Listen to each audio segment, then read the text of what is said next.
Hi everyone, I'm Bhupati. இன்னைக்கு நம்ம Raisi calligraphy சேனலில் ஒரு மிகப்பெரிய நாடக ஆசிரியர், அவரோட பேர் நாடக ஆசிரியர்னு சொன்னாவே நமக்கு அவரோட பேர் தான் நினைவுக்கு வரும். அந்த அற்புதமான ஒரு மனிதர் ஷேக்ஸ்பியர். அந்த ஷேக்ஸ்பியர் சொன்ன ஒரு ரொம்ப ஃபேமஸான ஒரு பேரா இருக்கு. உலகமே ஒரு நாடக மேடை அப்படின்னு சொல்லி ஒரு பேராகிராஃப் சொல்லியிருப்பாரு. அதுதான் இன்னைக்கு நான் எழுதலாம் அப்படின்ட்டு இருக்கேன். நான் தொடர்ச்சியான பணியின் காரணமாக என்னால் வீடியோக்கள் தொடர்ச்சியாக சென்ட் பண்ண முடியல. இனி கரெக்டாக வரும்னு நம்புகிறேன். நான் இன்னைக்கு நான் ப்ளூவில் எழுத போகிறேன். நான் ஏற்கனவே சொன்ன மாதிரி இந்த பெண்ணை எப்படி பிடிச்சு எழுதணும் அப்படின்றத ரொம்ப பேர் கேட்குறாங்க. நான் இப்போ உங்களுக்கு சொல்கிறேன். இந்த பெண்ணை நான் இப்படி பிடிச்சிக்கிட்டு கிராஸாக இப்போ இந்த நோட்டில் உங்களுடைய லெஃப்ட் சைடு பக்கம் இந்த நிப்பு திரும்பி இருக்கணும். அப்போ தான் நம்ம என்ன இதுக்கு கொண்டு போனாலும் அந்த மூவிங்லாம் சரியாக வரும். இப்போ பாருங்களேன், இப்போ நான் லெஃப்ட் சைடு திருப்பிக்கிட்டேன். இப்படி வச்சுக்கிட்டு நம்ம நார்மல் பென் இப்படி எழுதுவோம். இந்த கேலிகிராஃபி பென்னில் இந்த மாதிரி கிராஸ் எழுதுறோம். இப்போ எப்படி எழுதுறேன்றதை நீங்களே பாருங்க.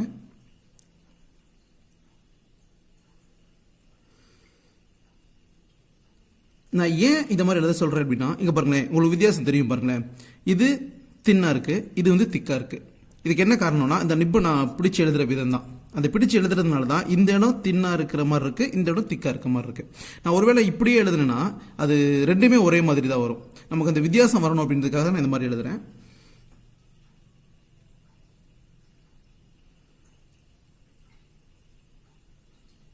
தெரியுது பார்த்தீங்களா? இந்த மாதிரி பின்ன பிடிச்சி எழுதுறப்ப இந்த மாதிரி வெரைட்டியாக நம்மளால் எழுத முடியும்.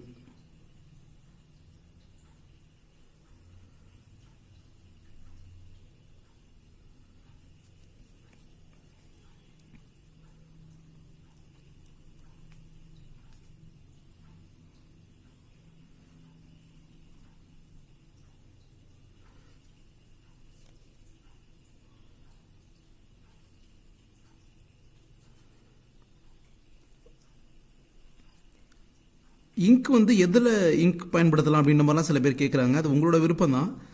எனக்கு அதிகமாக பிளாக் தான் பிடிக்கும். நான் பிளாக்கில் தான் அதிகமாக எழுதுவேன். சரி, இன்னைக்கு கொஞ்சம் இதாக இருக்கட்டுமே அப்படின்றதுக்காக நான் ப்ளூவில் எழுதுறேன். அது நீங்கள் பிளாக்கில் எழுதுகிறப்ப உங்களோட எழுத்து நல்லா பளிச்சுன்னு இருக்கும் அப்படியே. அதுக்காக நான் அதிகமாக பிளாக் நான் பயன்படுத்துகிறேன். நான்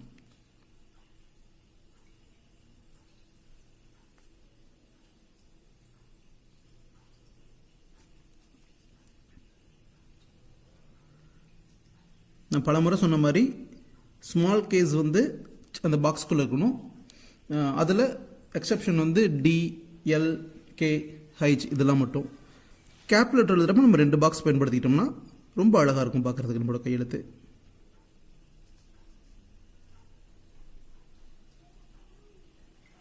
எப்பயுமே நீங்கள் எழுதுகிறப்ப சாட்சி தான் எழுதணும். கேலிகிராஃபியில் ரொம்ப அழகானது எதுன்னு கேட்டோம்னா, இப்படி போடுற ஹூக்கு, இந்த மாதிரி ஸ்லாண்டிங் எழுதுறது, இந்த 2 விதம் தான் ரொம்ப முக்கியமானது. அதை நம்ம கவனத்தில் வச்சுட்டு எழுதணும்.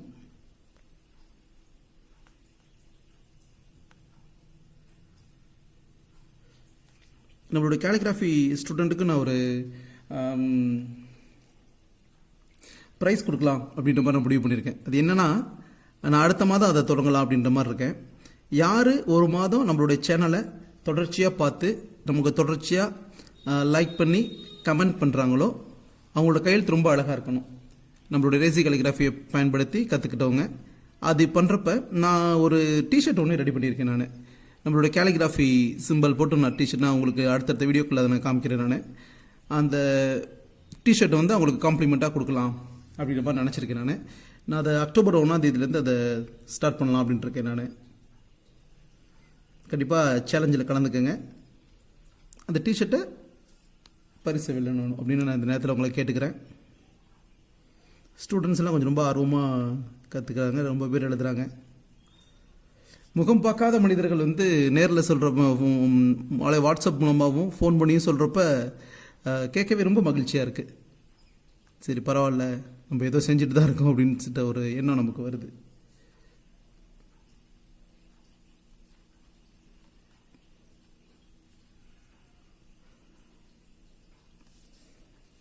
ஸ்டூடெண்ட்ஸ் எழுதுகிறப்ப இந்த சில இதில் நான் கொஞ்சம் ஸ்டைலாக எழுதுவேன். அந்த மாதிரிலாம் ஸ்டைல் அதிகமாக நீங்கள் ஃபாலோ பண்ண வேணாம். நீங்கள் நார்மலாக என்ன எழுதுவீங்களோ அது மாதிரிலாம் எழுதுங்க. ஸ்டைலாக நம்ம எழுதுகிறப்ப அது எக்ஸாமில் கொஞ்சம் நமக்கு சிரமமாக இருக்கும். இந்த ஆர் போடுறேன்னா இதுக்காக நான் சும்மா ஆர் இது மாதிரி ஸ்டைலாக போடுவேன் நான். ஆனால் நீங்கள் எழுதுகிறப்ப நார்மலாகவே எழுதுனா போதும்.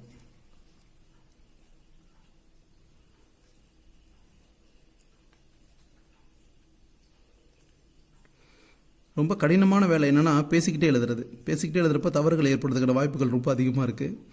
அதில் இருந்தாலும் கவனத்தோடு தான் நான் எழுதிட்டுருக்கேன். அப்படி இருந்தாலும் சில நேரங்களில் தவறுகள் ஏற்பட்டுருது.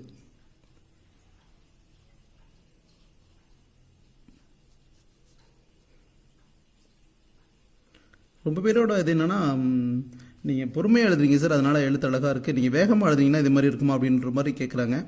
கண்டிப்பாக இருக்கும். நான் ஒரு வீடியோ உங்களுக்கு அனுப்புகிறேன், நான் அப்லோட் பண்ணுறேன். நான் வேகமாக எழுதி எப்படி பண்ணலாம், ஒரு 10 கோட்ஸு, என்ன சொல்லப்போனால் ஒரு அன்ரூல்டு ஷீட்லேயே, எல்லாருமே செக்குடு ஷீட்டில் ரூல்டு நோட்டில் தான் நம்ம எழுதுகிறோம், அன்ரூல்டுலேயே நம்ம எழுதுவோம்.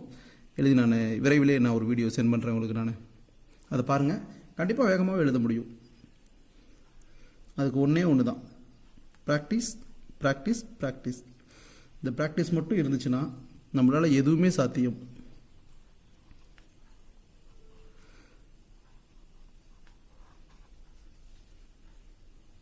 இன்னும் சில பேர்லாம் நம்மள்ட்ட எவ்வளோ பேர் இப்போ கேலிகிராஃபி படித்தாலும் சில பேர் வந்து ஒரு நாள் கூட மிஸ் பண்ணுறதில்ல. அப்படி பார்த்தோம்னா ஒரு 5-6 பேர் சொல்லலாம். அவங்களோட பேர் கண்டிப்பாக நான் பதிவு பண்ணணும்னு விரும்புகிறேன். நான் நியூயார்க்கில் இருந்து படிக்கிற வீகான், லாவண்யா, நம்ம சயின்டிஸ்ட் சாரோட சிஸ்டர், நம்மளுடைய அன்பு சகோதரி காயத்ரி, முகில், சிவசங்கரி, இவங்கெல்லாம் தினமுமே அப்டேட் பண்ணிகிட்டே இருக்காங்க. இது ஒரு நாள் கூட இவங்கெல்லாம் மிஸ் பண்ணதே கிடையாது. அது அந்த காரணம், அந்த இந்த ஆர்வம் மட்டும் இருந்துச்சுன்னா உண்மையிலுமே நம்மளோட கையெழுத்தில் ஒரு பெரிய மாற்றத்தை ஏற்படுத்த முடியும். ப்ராக்டிஸ் மேக்ஸ் பர்ஃபெக்ட் தான். நான் அடிக்கடி சொல்கிற மாதிரி success is the result of continuous efforts. அந்த கண்டினியூஸ் எஃபர்ட்ஸ் நம்ம எப்போ எடுக்கிறோமோ அப்போ நம்ம ஒரு லெஜெண்டாக இதில் மாறுவோம், ஒரு ஸ்டாராக நம்ம ஜொலிப்போம். அந்த வகையில் இன்னைக்கு செய்கிற இந்த ப்ராக்டிஸ் நம்மளோட கையெழுத்தில் ஒரு பெரிய மாற்றத்தை ஏற்படுத்தணும்னு நினைக்கிறேன். ஷேக்ஸ்பியர் சொன்ன அற்புதமான ஒரு சிந்தனை இன்றைக்கி நான் எழுதியிருக்கேன். நான் இந்த சேனல் உங்களுக்கு பிடிச்சிருந்துச்சுன்னா உங்கள் நண்பர்களுக்கு நீங்கள் ஷேர் பண்ணுங்கள், லைக் பண்ணுங்கள், கமெண்ட் பண்ணுங்கள். கேலிகிராஃபி கற்றுக்கணும்னு ஆர்வத்தோடு இருக்கிற ஒரு குழந்தைக்கு இந்த சேனல் சென்றடைஞ்சிச்சுன்னா அதுதான் இந்த சேனலுடைய ஆக சிறந்த வெற்றியாக நான் பார்க்குறேன். இந்த வெற்றி உங்கள் மூலமாக சாத்தியப்படணும், கண்டிப்பாக சாத்தியப்படும் அப்படின்ற நம்பிக்கையோடு இந்த வீடியோவை நிறைவு செய்கிறேன். நன்றி.